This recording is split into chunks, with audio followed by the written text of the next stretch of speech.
आप सभी को नमस्कार। एमडीएम ऑनलाइन स्टडी क्लासेस में आपका स्वागत है। आज हमारा भूगोल का दूसरा टॉपिक लेके आ रहा हूं जो physical geography BA first year से संबंधित है। तो आपके सामने स्क्रीन पे दिख रहा है वेगनर का महाद्वीपीय प्रवास सिद्धांत का प्रथम भाग। इसे दो पार्ट में विभाजित किया है। आज प्रथम भाग सामान्य चर्चा करेंगे इस सिद्धांत के ऊपर। तो जैसा आप सभी ने देखा है, पृथ्वी पर विभिन्न प्रकार के महाद्वीप, महासागर, पर्वत श्रेणियां और अन्य भू आकृतियां दिखाई देती हैं। सभी भूगोलवेताओं ने इनके ऊपर अनेक शोध अध्ययन करने का प्रयास किया है। उससे संबंधित कुछ सिद्धांत परिकल्पनाएं आई। तो इस सिद्धांत का सर्वप्रथम अगर बात करें तो महाद्वीपीय विस्थापन के जो संकेत हैं वो इंग्लैंड के फ्रांसिस बेकन ने के लेखों में मिलता है। लगभग 1620 की बात करते हैं तब उनके लेख प्रकाशित हुए। उनमें महाद्वीपीय विस्थापन का संकेत मिला। ये इंग्लैंड के थे। इन्होंने अफ्रीका व दक्षिणी अमेरिका अटलांटिक तटों की समरूपता के बारे में इन लेखों में बताया है। आगे चलकर इसी कड़ी में फ्रांस के एंटोनियन स्नाइडर 1858 में पहली बार इन्होंने मानचित्र की सहायता से महाद्वीपीय सिद्धांत का प्रतिपादन किया। इस प्रतिपादन में जो इनका महाद्वीपीय विस्थापन सिद्धांत था, पहली बार इन्होंने इस कोशिश की थी। ऐसी इस कल्पना में इनकी हाइपोथेसिस थी। कोई भी सिद्धांत है तो वो अनेक मान्यताएं जब सिद्ध होती हैं तब बनता है। उससे पहले वो कल्पना एक ली जाती है। इसमें नॉर्थ अमेरिका यानी कि उत्तरी अमेरिका और यूरोप के जीवाश्म का अध्ययन प्रस्तुत किया था। इसी क्रम में आगे एक अन्य भूगोलवेता हुए। इनका एक सराहनीय महाद्वीपीय विस्थापन सिद्धांत में प्रयास रहा। तो ये अमेरिका के थे F.V. टेलर। सबसे पहले महाद्वीपीय सिद्धांत का इन्होंने दिया 1908 में दिया और उसके बाद में 1910 के अंदर इनका प्रकाशन हुआ। उन्होंने मुख्यतः टर्शियर युग के बलित पर्वतों का भौगोलिक जो अध्ययन है वो प्रस्तुत किया। और मुख्य अगर बात करें तो इनका जो बल था विस्थापन में वो ज्वारीय शक्ति इन्होंने बताया। तो अपने बात की एक एक करके उनमें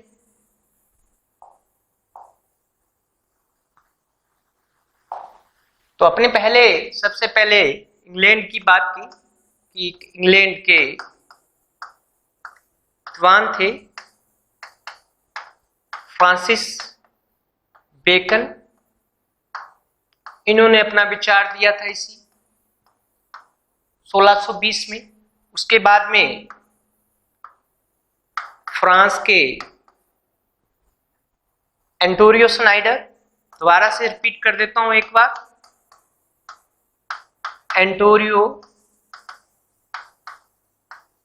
स्नाइडर, इन्होंने अपना जो सिद्धांत प्रस्तुत किया था, विचार दिए थे पहली बार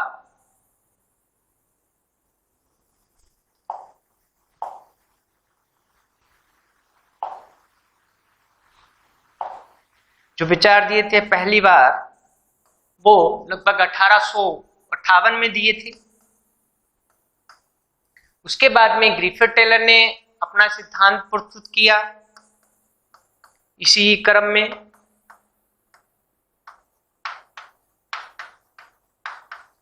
(1908) में और इनका प्रकाशन हुआ सिद्धांत का वो 1910 में। तो अपने नेक्स्ट जो बात कर रहे हैं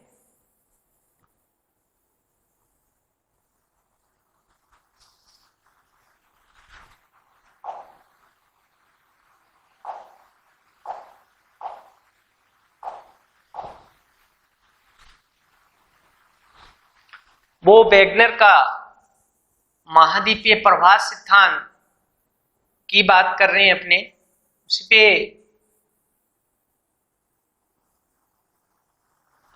अपना मेन जो फोकस है वेगनर के महाद्वीपीय प्रवाह सिद्धांत पे रहेगा।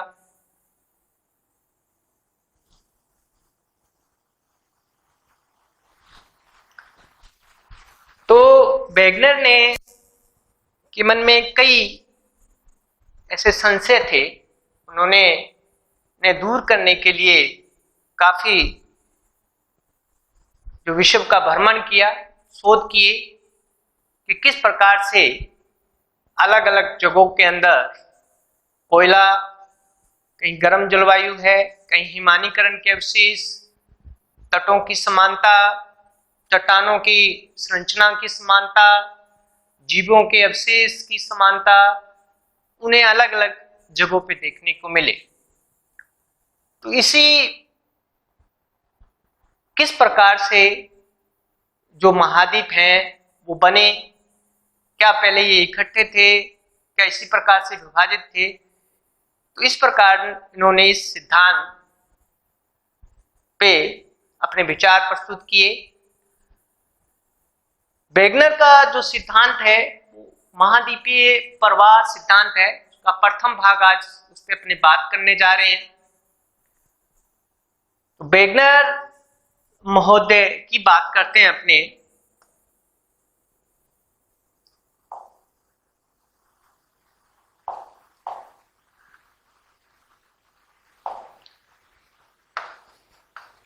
वेगनर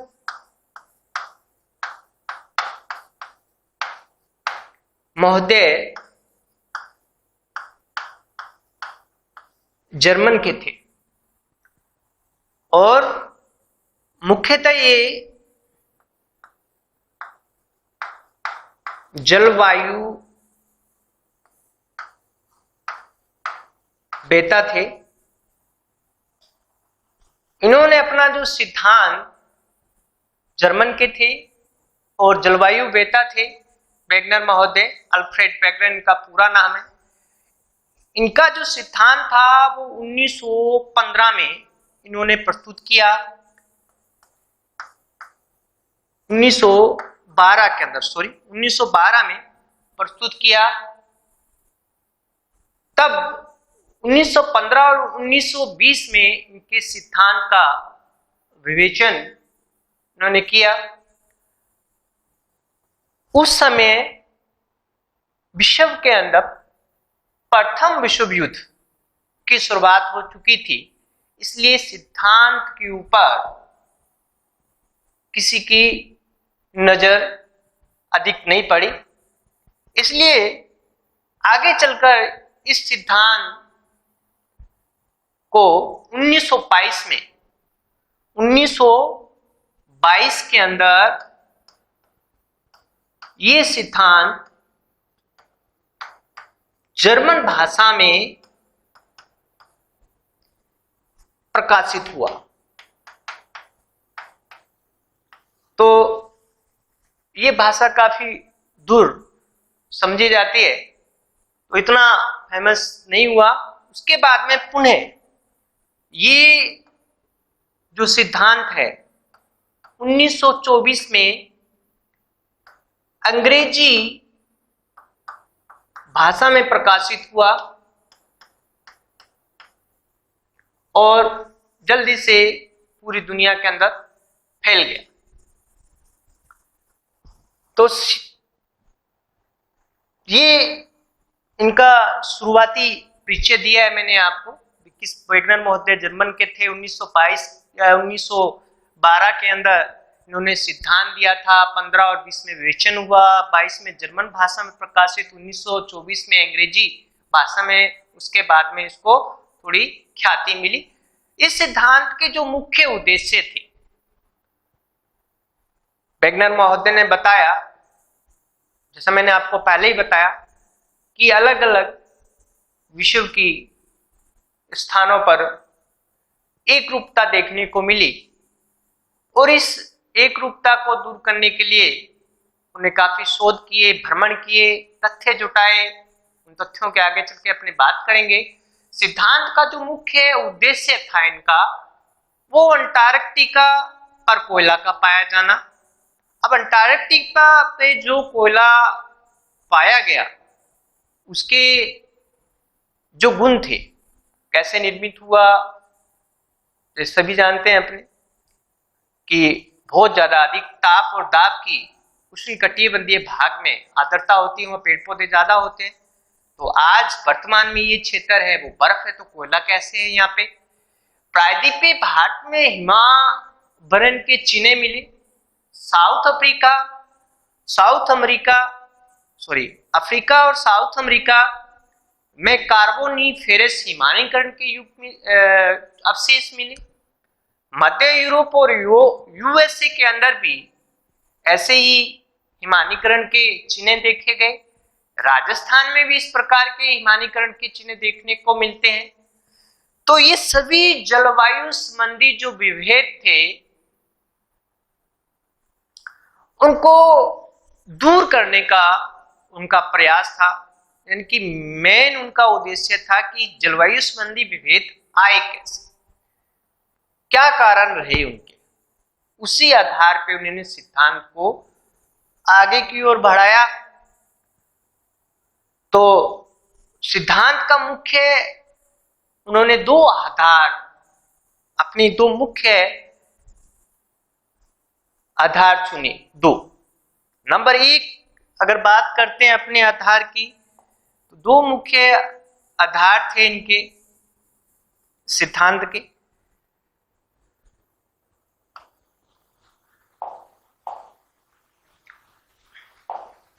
दो मुख्य आधार इन्होंने चुना सिद्धांत के।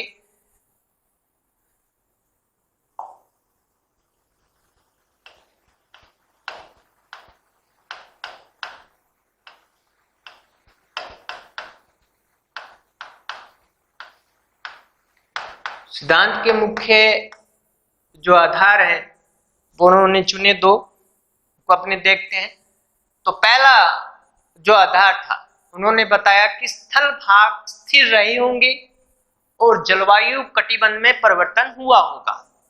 उन्होंने पहला जो आधार बताया कि जो स्थल भाग है वह स्थिर रहे होंगे,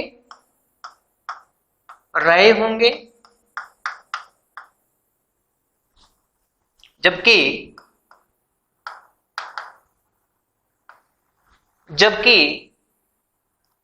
जो जलवायु कटिबंध है उनमें परिवर्तन हुआ होगा। जबकि जलवायु कटिबंधों में परिवर्तन हुआ होगा। दूसरा उनका जो तथ्य था, उन्होंने एक और आधार माना कि इससे वो सहमत नहीं थे। एक और उदाहरण लिया कि जलवायु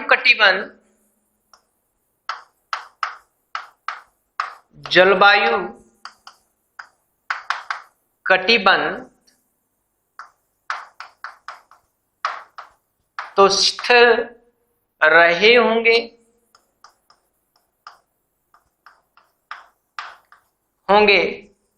जबकि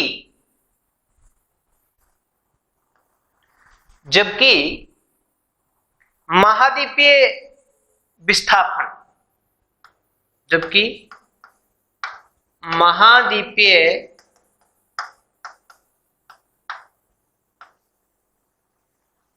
विस्थापित हुए होंगे।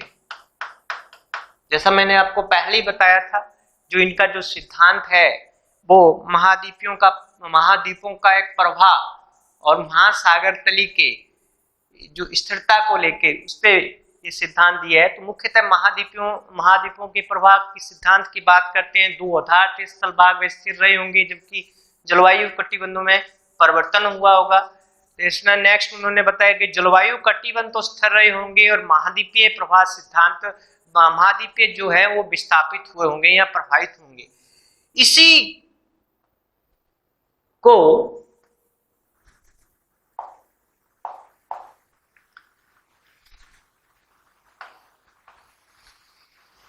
उन्होंने मुख्य आधार माना है।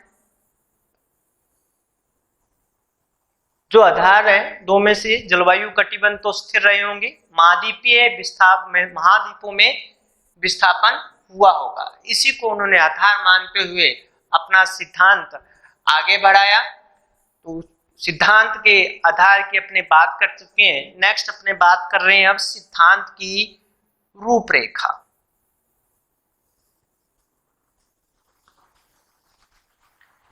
सिद्धांत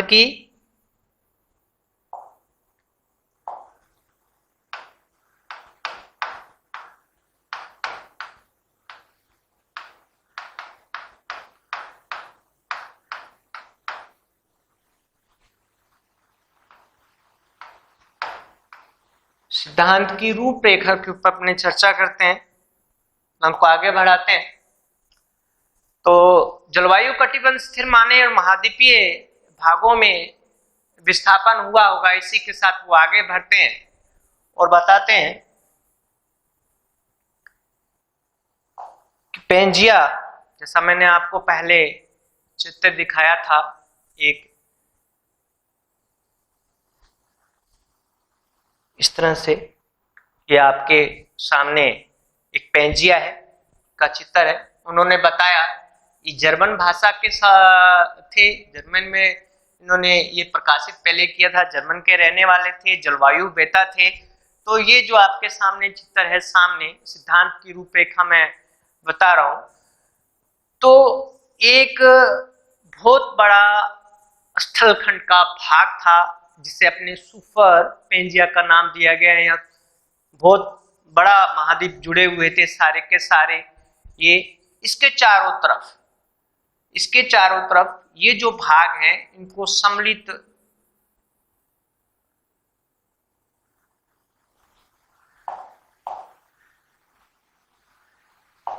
ये जो भाग दिख रहे हैं आपको इस तरह से, ये 2 जुड़े हुए भाग हैं, ये जो दिखाई दे रहे हैं, इनको नाम दिया इन्होंने पेंजिया। तो ये जर्मन भाषा का शब्द है जिसका अर्थ होता है महाद्वीपों, सुपर महाद्वीप। जो इसके सामने इस तरह से आपको जो दिखाई दे रहा है, ये वाला जो हिस्सा आपको दिखाई दे रहा है, ये वाला सारा जो हिस्सा आपको दिखाई दे रहा है इस तरह से चारों तरफ, इसका नाम उन्होंने बताया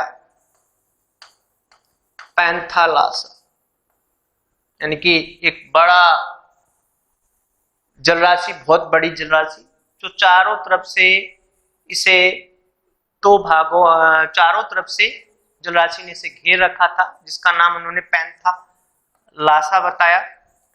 उसी के अंदर 2 पार्ट आपके स्क्रीन पे दिखाई दे रहे हैं। एक पार्ट तो है ये वाला भाग, इसको उन्होंने क्या कहा, जो तेथिस सागर है, बीच में तेथिस सागर दिखाई दे रहा है, तो इनका इसके जो उत्तरी भाग था उसको लोरेशिया बोला, लोरेशिया कहा है इसको।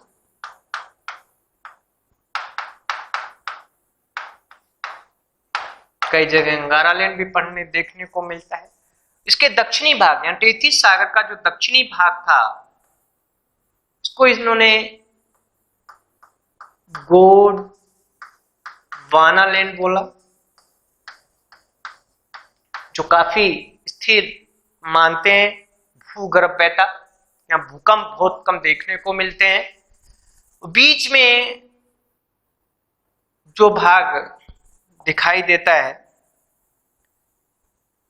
इसमें यानी कि लोरेशिया और गोंडवाना लैंड के बीच के अंदर जब पेंजिया का विभंजन हुआ उस समय जल राशि एक संकरी उथली भाग में भर गई थी, जिसे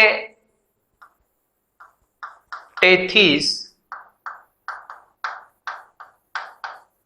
सागर कहा।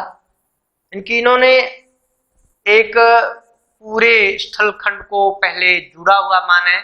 लगभग बात करें अपने कार्बोनिफेरस युग से शुरुआती दौर की, तो तब उन्होंने बताया कि एक पेंजिया था। पेंजिया के चारों तरफ बहुत बड़ी जल राशि थी जिसे पैंथालासा कहा गया। उसके पार्ट का जो उत्तरी भाग था यानी कि टेथिस सागर के जो ऊपर का भाग था उसे लोरेशिया या अंगारा लैंड बोला गया। उसके बाद में उसके टेथिस सागर के नीचे वाला भाग था उसे गोंडवाना लैंड जो स्थिर भाग मानते हैं, ऐसा माना जाता है। उसके बीच में जब इनका विभंजन हुआ, आगे अपने बात करेंगे इसके ऊपर आगे चल के।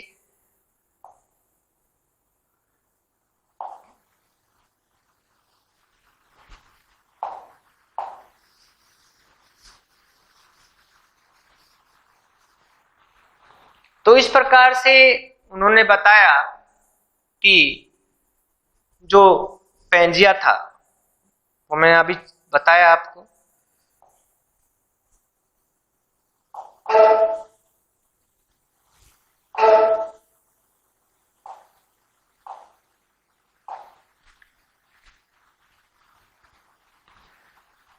ये आज वर्तमान स्वरूप की अपने चर्चा कर रहे हैं कि ये वर्तमान स्वरूप है, पहले कार्बोनिफेरस युग में उस प्रकार से था। तो मैंने अभी बताया आपको टेथिस सागर। टेथिस सागर की अगर बात की अपने तो आज वर्तमान में इस जगह अब ये वाला जो हिस्सा देखने को मिलता है इसे भूमध्य सागर कहते हैं, भूमध्य सागर। तो बताया जाता है ये टेथिस सागर का ही अवशेष है। तो अपने गोंडवाना लैंड की बात करें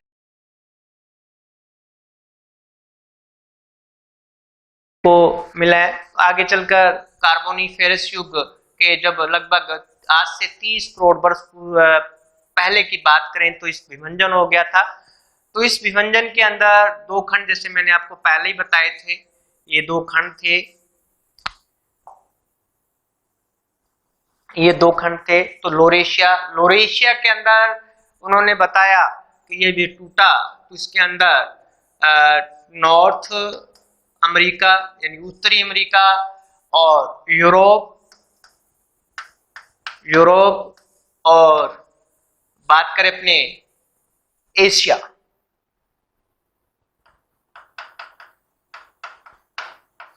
और जब गोंडवाना लैंड टूटा तो मतलब लोरेशिया के अंदर ये भाग सम्मिलित थे। गोंडवाना लैंड के अंदर अगर बात करें अपने तो दक्षिणी अमेरिका, साउथ अमेरिका, अफ्रीका महाद्वीप, साउथ अमेरिका, अफ्रीका महाद्वीप, मेडागास्कर, प्रायद्वीपीय भारत,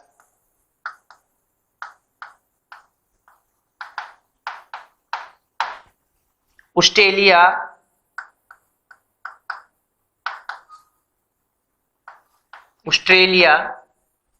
अंटार्कटिका।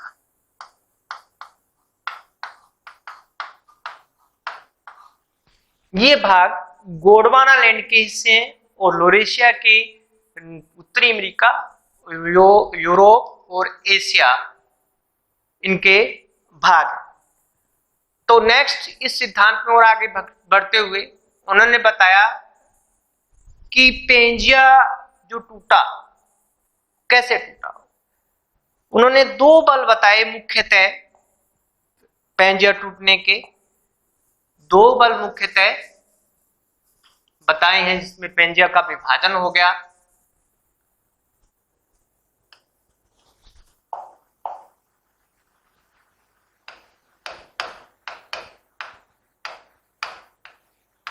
पेंजिया का विभाजन। दो मुख्य बल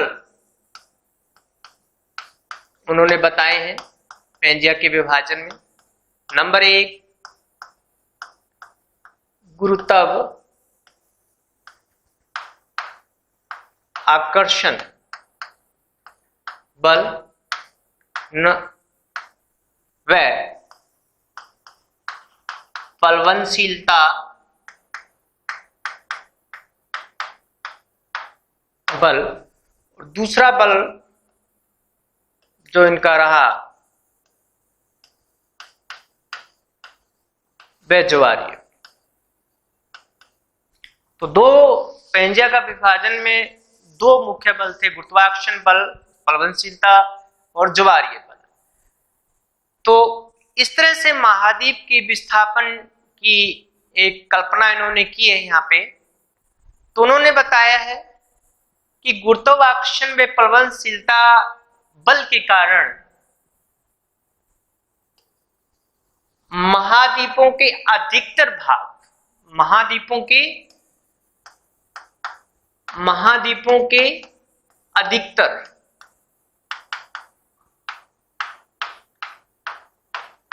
भाग का प्रभाव भूमध्य रेखा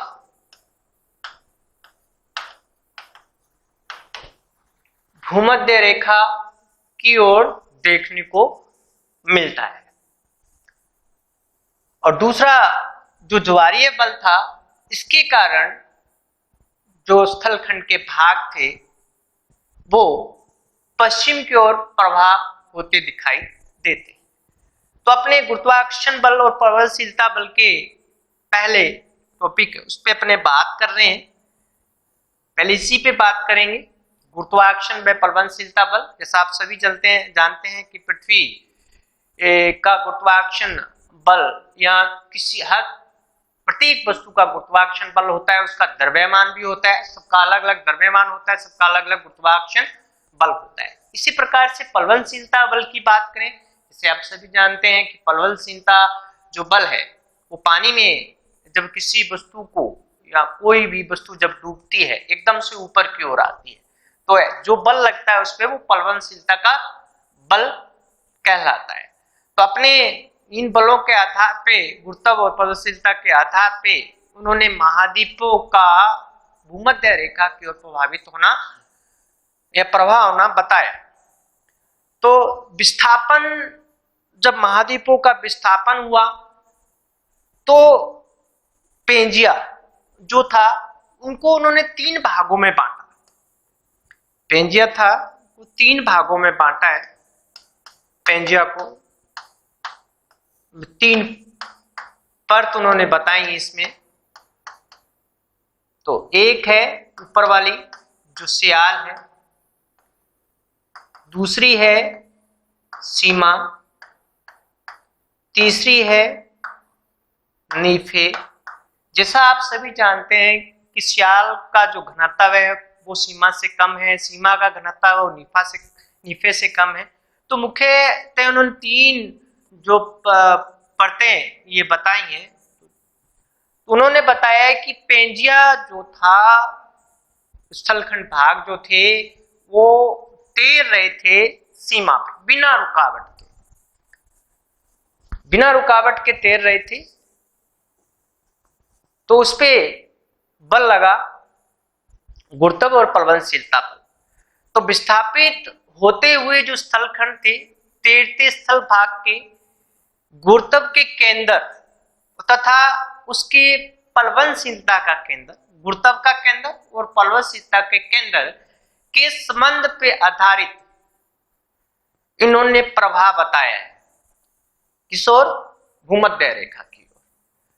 तो जैसा आप सभी जानते हैं कि जो गुरुत्व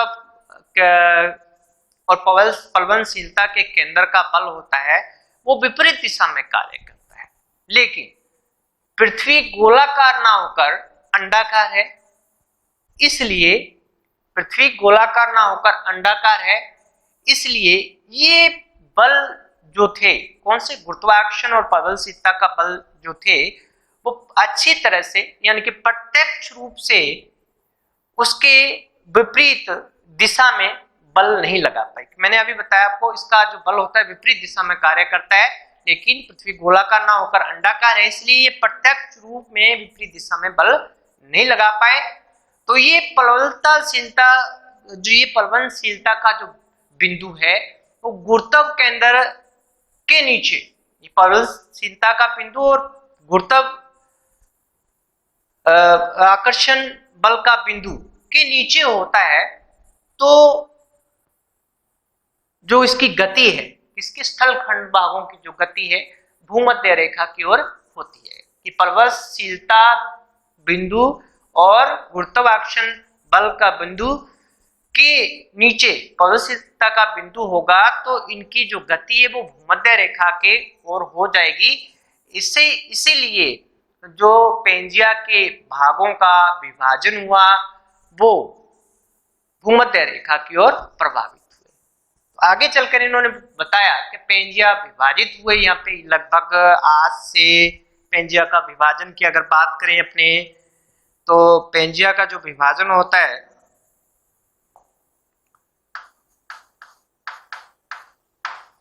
लगभग 30 करोड़ वर्ष पूर्व ये विभाजित हुए। 30 करोड़ वर्ष तो बहुत से जो भूभाग हैं वो भूमध्य रेखा की ओर प्रभावित हो गए और कुछ भूभाग हैं वो ज्वारीय शक्ति के कारण, सूर्य और चंद्रमा की ज्वारीय शक्ति थी उसके कारण पश्चिम की ओर प्रभावित हो गए। तो इस प्रभाव के कारण धीरे धीरे जब खिसके तो प्रायद्वीपीय भाट भी ऊपर मध्य रेखा की ओर खिसका और एशिया तट से लगभग ये विभंजन के समय कार्बोनिफेरस में जब विभंजन हुआ 30 करोड़ वर्ष पूर्व की बात बता रहे हैं, तो एशिया तट से दक्षिणी एशिया तट से लगभग 3200 किलोमीटर दूर रह गया। 3200 किलोमीटर दूर रह गया। लगभग आज से 13 करोड़ वर्ष पूर्व की बात करें तो भाट जो प्रायद्वीपीय भाट की स्थिति की अगर बात कर रहे हैं, क्योंकि वेगनर ने जो महोदय थे उन्होंने प्रायद्वीपीय भाट को ही लेके चला है, तो लगभग 13 करोड़ वर्ष पूर्व भाट 40 डिग्री दक्षिणी अक्षांश पे स्थित था। उसके आज से 3 करोड़ वर्ष पूर्व की अगर बात करें तो प्रभावित होता हुआ ये स्थलखंड दक्षिण प्रायद्वीपीय भाट है 9 डिग्री उत्तरी अक्षांश पे पहुंच गया। इसी क्रम में आगे बात करते अपने जब विभंजन हुआ प्लीस्टोसीन काल की अगर बात करें तो आज से 5-7 करोड़ वर्ष पूर्व की देखने को मिलता है। तो जो वर्तमान स्वरूप आप देखते हैं आज, अगर वर्तमान स्वरूप की अगर बात करें, ये वर्तमान स्वरूप है।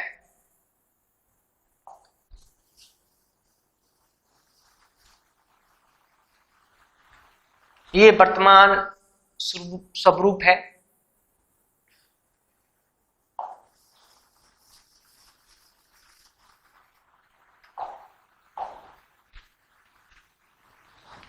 इस वर्तमान स्वरूप की अगर बात करें तो आज से 5 से 7 करोड़ वर्ष पूर्व प्लीस्टोसीन युग में एक मिलता जुलता इस प्रकार का प्रारूप है वो सामने आ चुका था।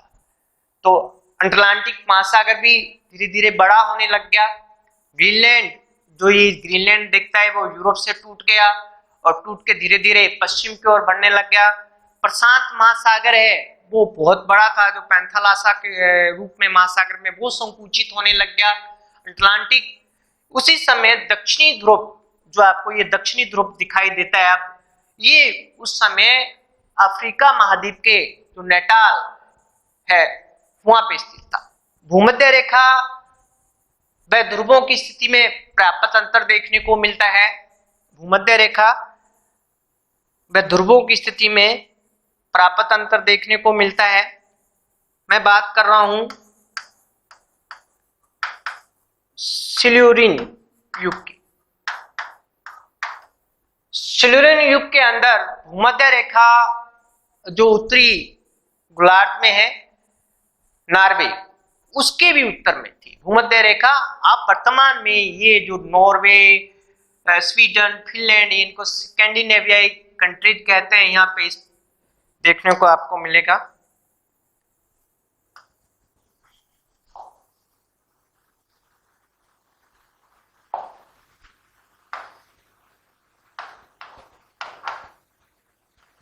नॉर्वे, इस जगह नॉर्वे, स्वीडन, फिनलैंड, स्कैंडिनेवियाई कंट्रीज हैं। सिल्यूरियन युग के अंदर भूमध्य रेखा इस नॉर्वे के भी उत्तर में थी। धीरे धीरे जो भूमध्य रेखा है, कार्बोनिफेरस युग आता है उसमें, उस युग में भूमध्य रेखा की बात करें तो ये जो भाग है ब्राजील, ये वाला साउथ अमेरिका जो दिखाई देता है, तो यहाँ पे इस जगह पे ब्राजील है। और ये वाला जो भाग है, ये जो भाग दिखाई देता है इस कार में अटलांटिक महासागर है। ये वाला जो भाग दिखाई देता है वो हिंद महासागर है।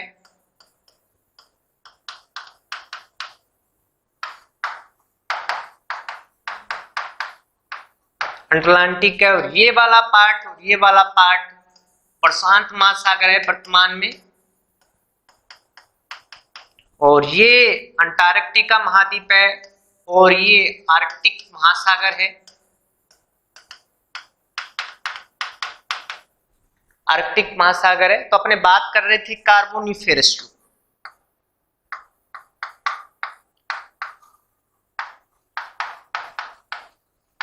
कार्बोनिफेरस युग के अंदर मध्य रेखा ब्राजील व यूरेशिया के मध्य से गुजरती थी। ब्राजील व यूरेशिया के मध्य से गुजरती थी, जबकि ट्रेसी युग में भूमध्य रेखा वर्तमान में यहाँ पे अल्पाइन पर्वत दिखाई देते हैं इस जगह वर्तमान में, तो यहाँ पे भूमध्य रेखा थी।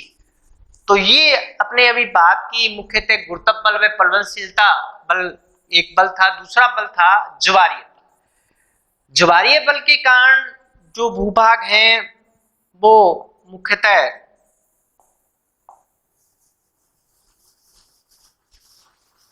पश्चिम की ओर खिसके।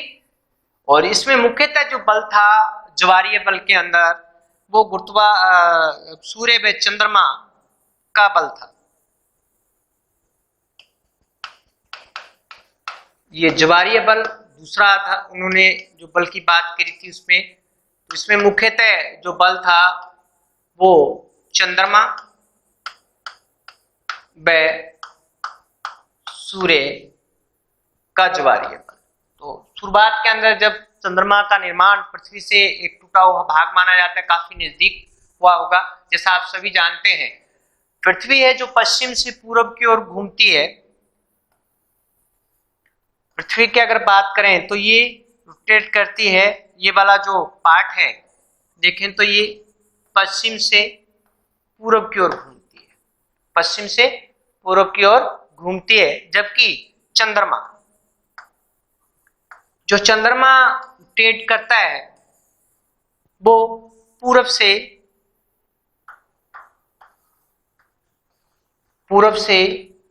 पश्चिम की ओर रोटेट करता है। तो ज्वारीय जब शक्ति पड़ी इस पे, तब इस बल ने उसे रोकने का काम किया। जैसे अपनी कभी बस पे चढ़ते हैं, ट्रेन में बैठते हैं या कोई कार पे सफर करते हैं, जैसी गाड़ी स्टार्ट होती है एकदम ब्रेक जाते हैं पीछे की, और धीरे धीरे वो स्थिति है वो सामान्य। तो शुरुआती में चंद्रमा तेज गति से घूम रहा होगा, उसकी आकर्षण शक्ति भी अधिक थी तो उसने अपनी ओर खींचा। तो ये कुछ खंड है, उत्तरी अमेरिका की बात करें, दक्षिण अमेरिका की बात करें, ये ज्वारीय शक्ति के कारण पश्चिम की ओर खिसक गए, ज्वारीय बल लगा। इसी के अंदर जुरेसिक युग आया, तब गोंडवाना का विभंजन हो गया। कौन सा युग आया? जुरेसिक काल आया जब, तो गोंडवाना का विभंजन हो गया। गोंडवाना का विभंजन हो गया। इसमें भी मुख्यतः ज्वारीय बल का ही हाथ था। इसमें प्रायद्वीपीय भाट, मेडागास्कर,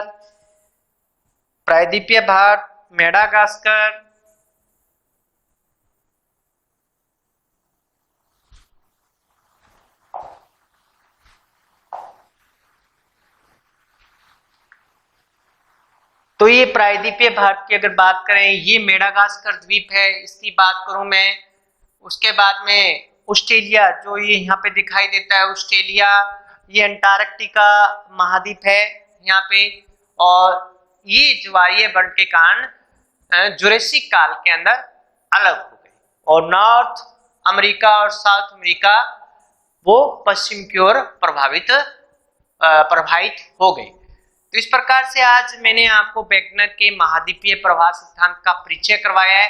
इस सिद्धांत के पक्ष और विपक्ष जो इसकी आलोचना हुई, इन्होंने अपने काफी साक्ष्य रखे कि ये सिद्धांत इस तरह से महाद्वीपीय है, जो विस्थापन के प्रमाण दिए इन्होंने। तो कल इसका दूसरा भाग आपके सामने लेके आऊंगा। धन्यवाद।